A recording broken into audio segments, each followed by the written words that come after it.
agree. Yeah, I mean, but it's I'm, ridiculous. you know, Thanks for tuning in. This is a special edition of the Renshaw Report. Murray the Hour reporting from the city too tough to die in London.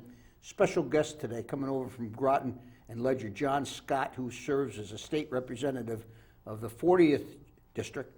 And John votes on many issues that affect us as well. And he's a friend to those in New London, Waterford, and East Lyme. He's a regular visitor with the greatest talk show host in the world, Lee Elsey. That's how, when I started listening to him, and John, you seem like you're a voice of reason in this crazy political society that we're living in today. Thanks for coming on. thanks for having me today. So I wanted to start, John, the last legislative session. What did you think of that, and were you able to accomplish any of your goals? I think it was a good legislative session in the sense that we did accomplish a couple of goals, and I'm going to kind of go with a 2-year window. One of the first things that was brought to my attention came from the shellfishermen in Groton, and the horrible time and the horrible experiences they were having with the state agencies that regulate them. And these agencies were creating rules and regulations that were far and above the FDA rules for the same industry in other parts of the country. And it had become a painful relationship between the shellfishermen and the agencies, and all kinds of ugliness was happening. People were getting tickets for allegedly harvesting shellfish that were too small, and it just wasn't pretty. So one of the things that I was able to do in combination with my counterpart in Groton, Andre Baumgartner, who actually covers a little bit of New London in this territory, and we worked across the aisle with legislators from down the state who also were experiencing similar issues with their shellfishermen. And we were able to get some legislation passed that will help them through these processes. It certainly has brought great attention to the shellfishing industry and has backed off the regulators. I mean, for example, the No Ank Hatchery is a building that they've been working on for 7 years. And just to give you an example of how ridiculous the regulations were getting, every time they were told that they had reached a finish line, and they would go in and say, okay, here regulator, here's our paperwork, we finished what you told us to do, they would hand a paper back saying, well, the regulation has changed, now you have to do this instead. And this back and forth kept happening. So we've been able to improve those relationships, and we passed legislation that creates a kind of an advisory council with members of the shellfishing industry to work in counterpart with the agencies, and things are much better. You know, shellfishing is one of those industries that right now has maybe 3 or 4 employees in Eastern Connecticut, but if allowed to grow, they could have dozens of employees and bring in millions of dollars of revenue to the economy in Eastern Connecticut. So we're pretty proud of that. And then, really beyond that, it's hard to be a Republican sometimes in the building because the building is controlled by the other party. But I think that we were successful in backing off some of the budget cuts that were being foisted upon Groton and Ledyard in particular. Those are the territories I cover, and particularly the educational cost-sharing grants, where the initial cuts were pretty devastating to Groton. They wanted to cut almost $6 million out of the budget, and we were able to negotiate that down to $300,000. So I'm pretty proud of being able to do that as kind of an underdog in the building. If elected, what would you hope to achieve in the next session? Well, that's a good question. It depends on how the building stays with respect to if any of the chambers change hands. I think that the long and short of it is we need to focus on the budget and the business climate here in the state of Connecticut, and that's really my goal as a business owner, and working with my customers as a business owner, and just individuals such as yourself. The conversation that we had offline before we started the show. So we want, our goal is to get the state stabilized and then figure out how we can roll forward and fix the economic disaster that we're in Hartford, and that's really has to be our primary goal. And John, unfortunately, more times than not, when Connecticut is talked about or written about, the one thing that comes to the headline is that we're one of the worst 3 states in the United States of America. Mm-hmm. How bad is our budget, and are you concerned with the amount of people, the enormous amount of people and business that is leaving this state, or is that overreported? No, it is not overreported. Matter of fact, news is breaking today that another Eastern Connecticut business called Rogers Corporation is moving their headquarters from Rogers, Connecticut to Atlanta, Georgia. Our ranking is we're like the 43rd worst state in the nation to do business with.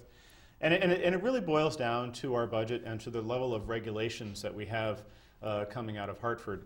One of the things that I fought desperately to stop, and I wasn't successful, was the implementation of a new retirement program requirement that is being forced upon businesses that are here in the state of Connecticut. So if you're a business owner with 5 or more employees and you don't already have a retirement program for your employees, you are now going to be forced to provide a state-run retirement program.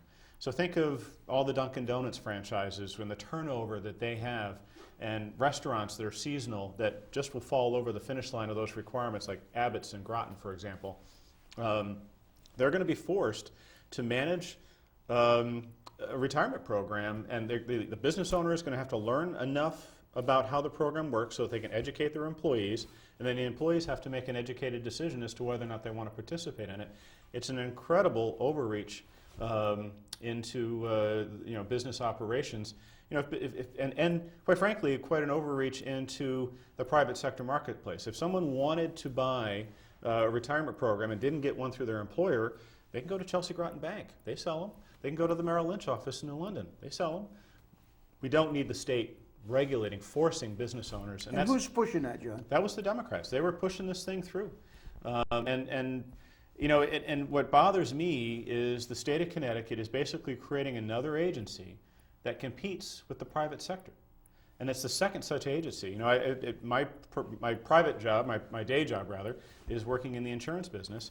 And the state of Connecticut actually has an entity that competes with health insurance brokers in the state of Connecticut. It's called the Connecticut Partnership Plan.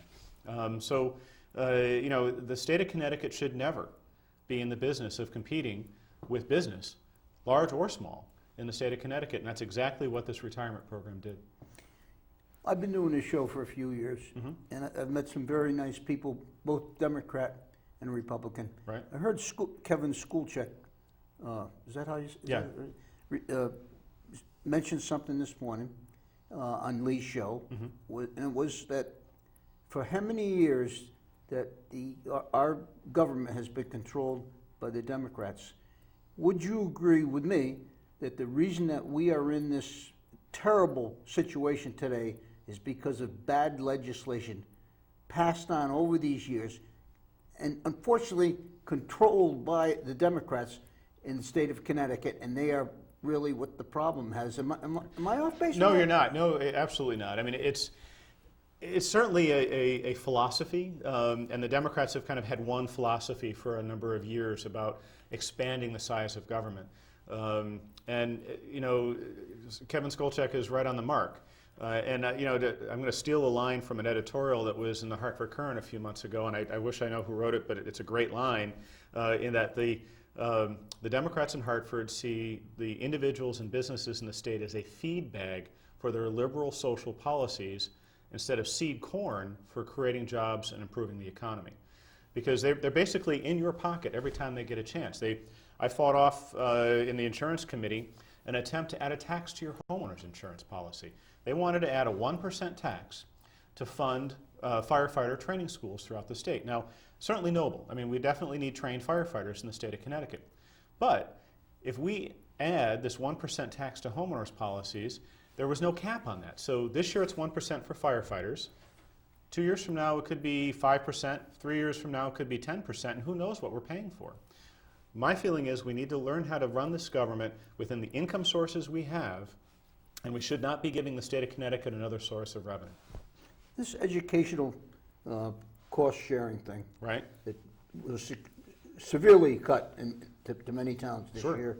Is it a fair system, and is there any way that could be, it seems to me there's no cut for education. As a matter of fact, there was legislation enacted New London cannot reduce their budget. That's they true can for only all spend towns. one. Yeah. That's a little ridiculous. And Right. isn't our problem really a spending problem? We spend more money than we take in? Sure. Well, the educational cost sharing formula is quite complicated, and sometimes be careful what you wish for. In Groton, there were some local politicians who were advocating for the fact that maybe we ought to make the state recalculate our educational cost sharing grant. What they weren't thinking about is that for many years, the state was holding us harmless from decreases in that educational cost sharing grant. And the city of Groton, rather, is unique in the fact that we have the submarine base, and we have a population of school children that live there, and the money that we receive from the federal government for those children that live in Navy housing, which is not taxable by the town, is far less than the tax dollars that I'm paying on my house and my neighbors are paying on theirs. So the town of Groton, the residents of the town of Groton are subsidizing the education for the military children. And so for years, the state said, okay, you've got a unique situation, we're going to hold you harmless. And they kind of went around and did the same thing statewide. Everybody had a unique story to tell, and so cuts weren't being made until now, when the state is in such an economic mess that they need to start making cuts. And so in the case of New London and Groton and Ledyard, your cuts were right around 3% for the three towns, and we're the three lowest cuts of any of the towns in eastern Connecticut. Our neighbors in Waterford, they got whacked with a 45% cut. So it's kind of all over the place. And what concerns me as we roll forward, there's an article in today's paper and the Connecticut Mirror and things like that that talks about an 11-year-old lawsuit that's making allegations about the fact that the state's not properly funding education. And I think we need to watch that lawsuit, because depending on how the judge rules on this thing, it could really handcuff the legislature in how we fund education, and it could have a detrimental effect on how we fund other important things, maybe like social services or Department of DMS. I'm not saying the name right, but there are different agencies that could be negatively impacted if we're handcuffed into funding at a higher level of education. So it's a mess. And to follow along, and I think to kind of long answer your question about education. So if you look at the educational cost sharing grant cuts, initially Groton was looking at a several $1 million cut, and I think New London was experiencing a similar situation with a several $1 million cut. There was no provision under state law with the minimum budget requirement for the town of Groton or the city of New London to make cuts in the Board of Education budget to reflect the cuts being received from the state of Connecticut. So, for example, in Groton, the initial concern was that it would be well over $4 million that was going to be cut. And what ended up happening is we were looking at, geez, our police budget's $6 million, and now we're losing $4 million in grants. So where is that $4 million going to come from unless we increase taxes? And really, that's the backdoor story. The Democrats are going to come out in this election cycle and say, we didn't raise taxes in Hartford. Well, bull, you did. You raised taxes in your town because you cut educational cost-sharing grants, you cut other grants and monies that are normally sent to the towns, and then the towns had to raise your property taxes. So those property tax increases that you received this year are the direct result of decisions that were made by the Democrats in Hartford. So I look at many of these cuts as a political blackmail on behalf of government technique. Right. And it continues. It's very predictable. Although, John, at this stage in my life, I've become very cynical. Mm-hmm. I don't think there is any hope for the state of Connecticut. I've never met you before, but you seem like you like your job, and you even like working up there at the Capitol. Right. Is there hope, and why? If so, why don't I recognize it? Well, I think we're getting near the bottom of the barrel. It's Eastern Connecticut has had a rough road over the past several years. We lost Pfizer. We didn't lose Pfizer, but we lost a significant portion of Pfizer. It was 4,000 jobs. Tremendous blow. Tremendous blow to the region. And and think about the fact that 4,000 jobs means that 8,000 to 10,000 people left the area. I mean, I figured most of those scientists were married, had children, maybe grandparents were living there. So when you add up all the people that were affected by those job cuts, approximately 10,000 to 12,000 people moved away.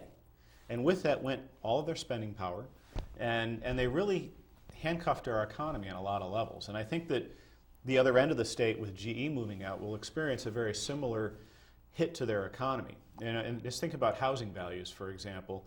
Pfizer, when they took all those people and moved them away, they told all those scientists, put your house up for sale at current market prices, and we'll talk in a year if you can't sell it. Well, nobody could sell it. There wasn't enough people moving in to buy those houses. So Pfizer hired a relocation company, and the relocation company bought those houses at fair market value and then have dumped them on the market for a third of the price. And so those of us who are still in the region with nice Pfizer dock type houses are stuck with houses that we can't get rid of because they're not worth as much as they used to.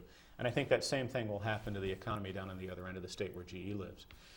That said, I think that a lot of good positive things are happening. There's a lot of people that are trying real hard to make improvements, whether it be the water taxi that's in Groton and New London now. It's little things like that that can blossom into something that turns the economy around, or it becomes a major machine in the economy for, say, tourism, which would then make restaurants and hotels and things like that better.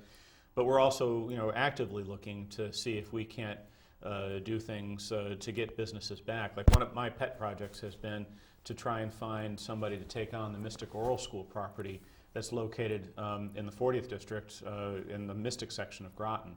And that's a property that, if we're not careful, is going to turn into a Norwich Hospital disaster.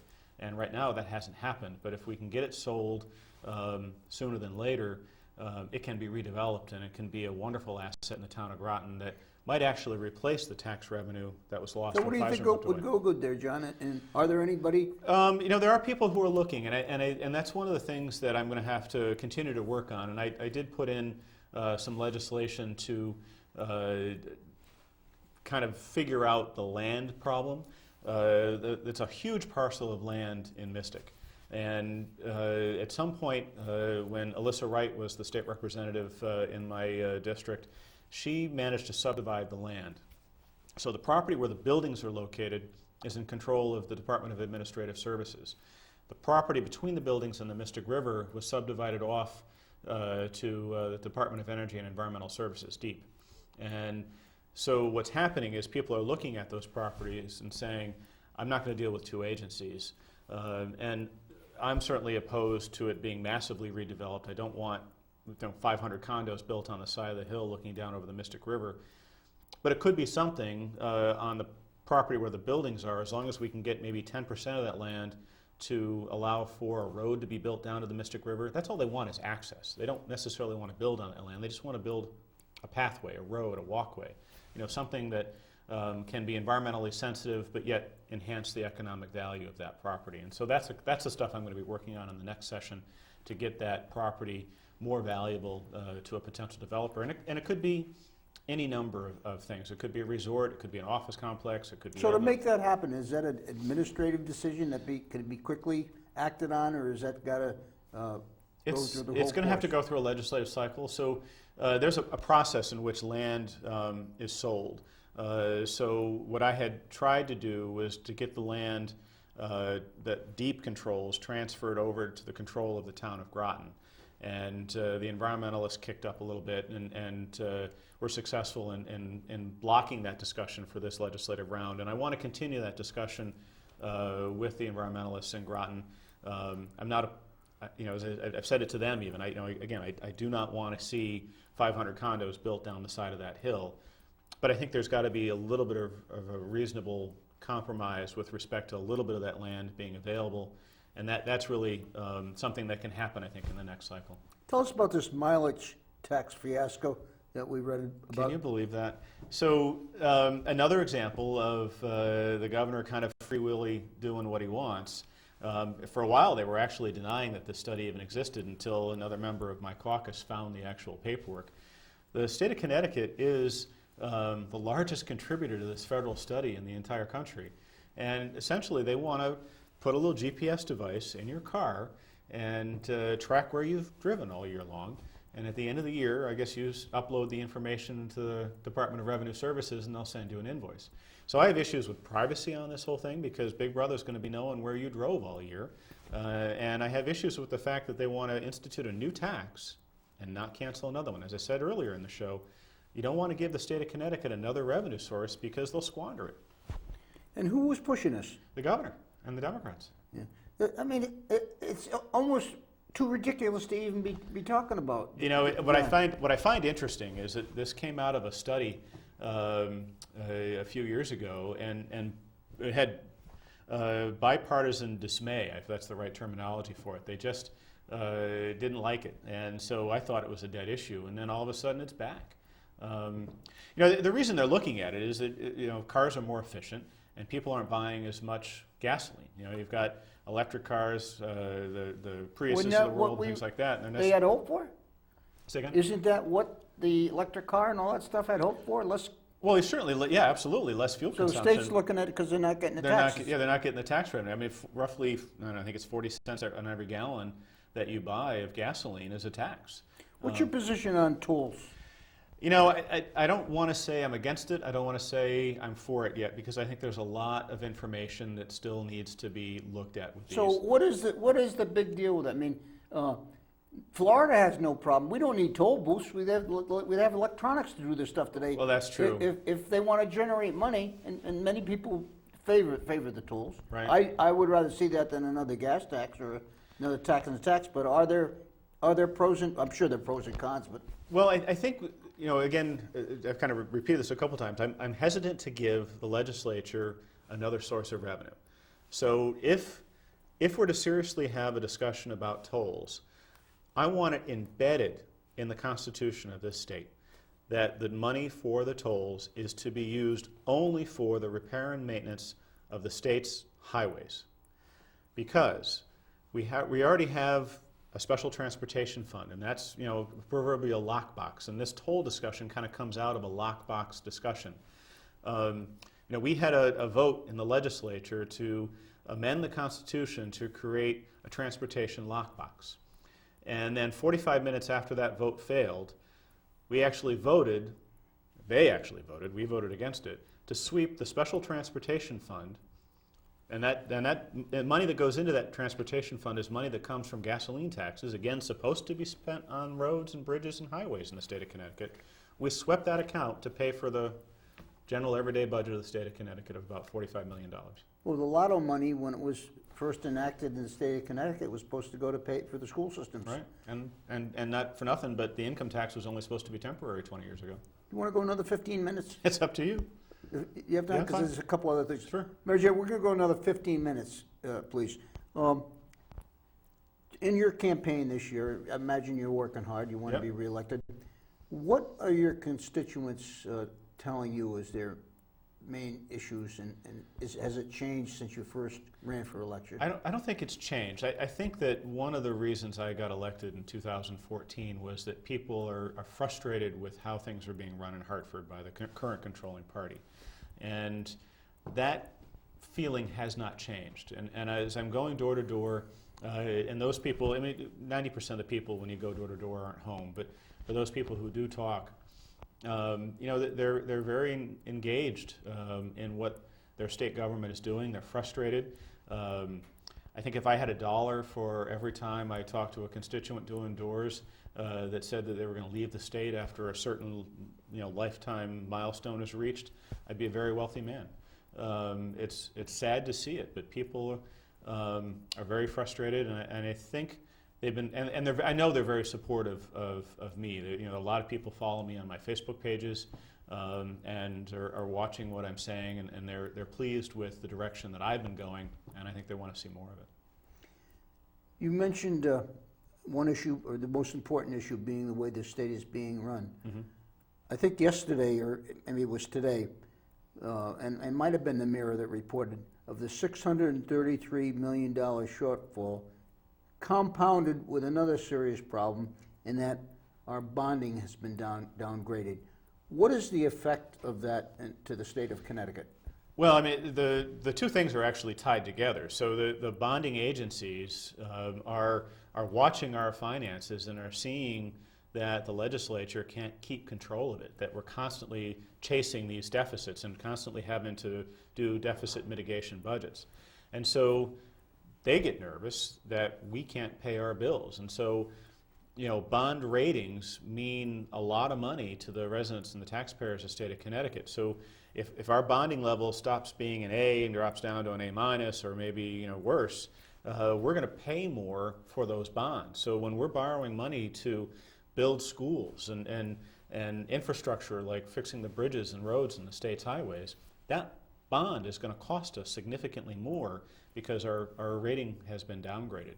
And that's kind of something that we need to get our hands around and stop and get those ratings upgraded so that our bonds are less expensive. We need structural changes in the legislature in order to do that. We need to get control of our spending, whether it be wage issues, benefit issues, pension issues, but there's a huge amount of structural changes that are going to need to happen in Hartford. Do the unions in the state of Connecticut, in fact, control our legislature? Oh, absolutely. And what's a little scary? The Speaker Sharkey is retiring this year. And Joe Arasimowicz is the heir apparent to become the Speaker of the House if the Democrats maintain control of the House. His day job, my day job is I'm an insurance agent. I own an insurance agency in Groton. His day job is he's the educational coordinator for the AFL-CIO. So if the Democrats maintain control, we're going to have the fox in charge of the hen house with Joe Arasimowicz being the Speaker of the House and really controlling the legislative message of the House of Representatives. And John, the Lawrence Memorial Hospital issue merging with Yale, have you followed up on that, and what is your point of view on it? I've been watching it. The reason the hospital is going there is because of actions that have happened in the legislature. I keep saying the Democrats have taxed them to death. There's a 6% gross receipts tax. So when you go to your surgery center, or the one that's at Lawrence Memorial Hospital, you go for same-day surgery, whether gallbladder surgery or something, or knee surgery where they can send you home on the same day. Every $1 million they take in revenue, they got to pay $60,000 back to the state of Connecticut, and it has no bearing on whether or not they made a profit. Like my business, I'll pay an income tax if my business made a profit this year. But in the case of Lawrence Memorial Hospital, they're going to pay a 6% tax right off the top line on all their surgical work. And so that, $60,000 is a staff member, it's investments in new technology, it's all kinds of things, including their ability to make a profit, or at least, they're non-profit, so technically to break even, and it hurts. And then combine that with the steep Medicaid reimbursement cuts that they've made, they just can't make ends meet. So I think that this merger with L&M is concerning. With Yale is concerning, but I think it's one of those things that's just going to have to happen because Lawrence can't afford to stay open on their own. Where does the role of government begin and end with regard to a merger like this? Why is government even involved with that? Well, there are regulating agencies that oversee the operations of hospitals, and I think it's kind of the same thing where the federal government will block mergers. Like I think you probably saw in the news that the government feds are involved in the health insurance companies merger, like the Aetna Humana and the Anthem Cigna mergers. They're concerned about companies getting too big and not enough competition. So I think on a state level, the state agencies are kind of doing the same kind of regulation just to make sure that there's still access and competition and things like that. John, there are many people in private industry, as you know, mm-hmm. who are not covered by health insurance as many people are. Right. What was the effect on Obamacare to the state of Connecticut budget, and has it worked? Because all I see is insurance increases on a regular basis, and right. I'm told there's a 30 or 40% one coming next year, which affects those of us who employ people, Right. for sure. Is that a result of Obamacare, and Yeah, has it worked? healthcare reform, I don't think it's worked. I think that it's made health insurance more expensive. I think it's made it less competitive. United Healthcare is pulling out of the exchange. Aetna is refusing to go into the exchange.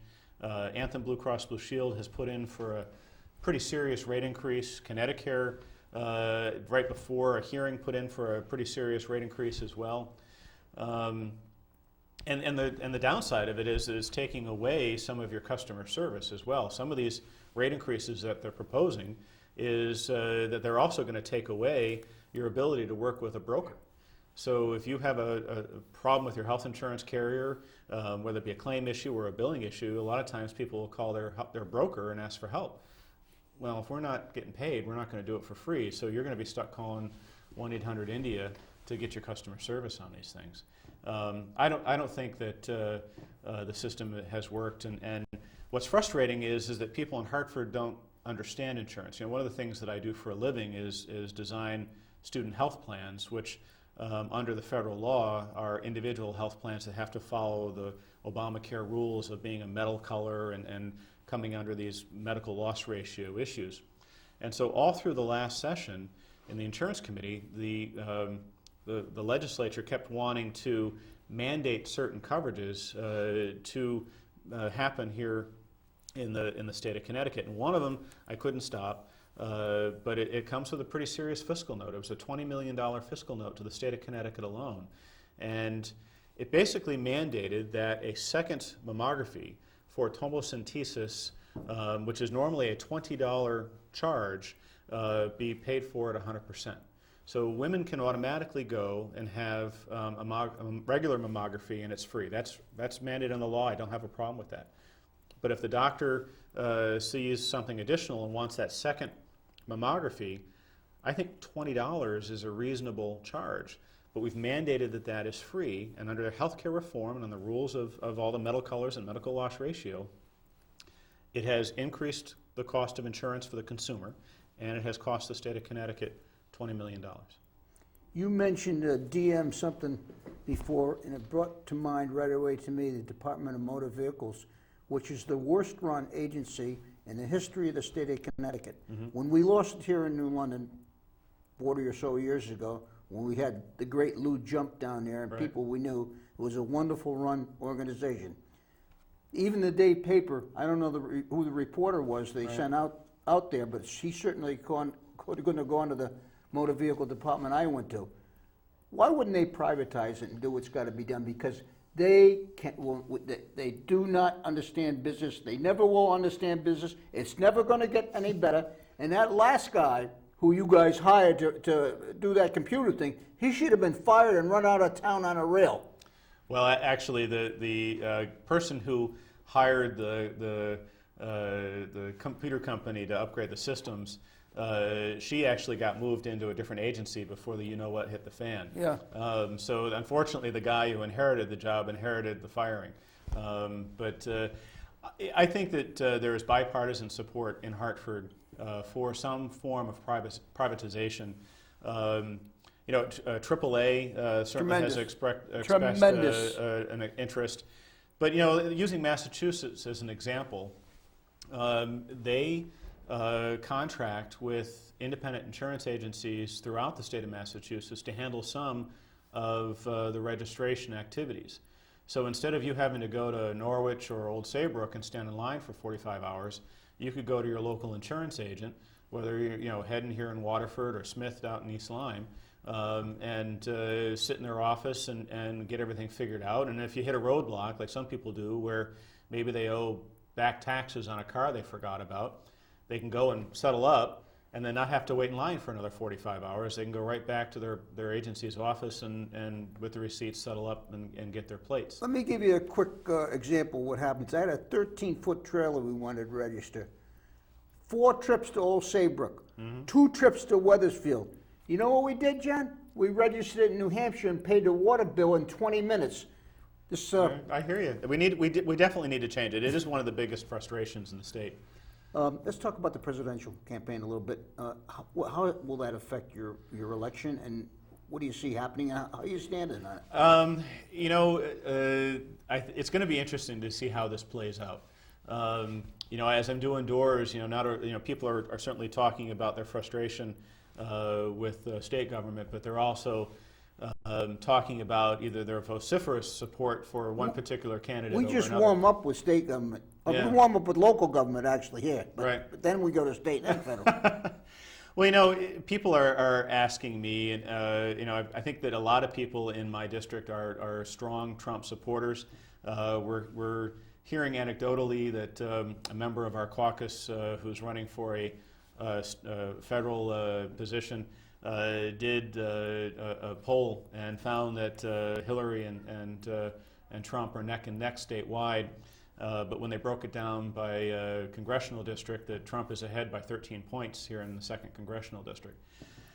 I don't know what that means. I find that hard to believe. Yeah, and I think that might have happened before Trump kind of stepped on it over the last week or so. So it'll be interesting to see.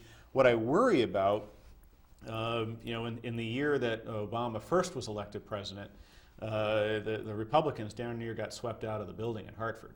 Our numbers got down to, I think, 36.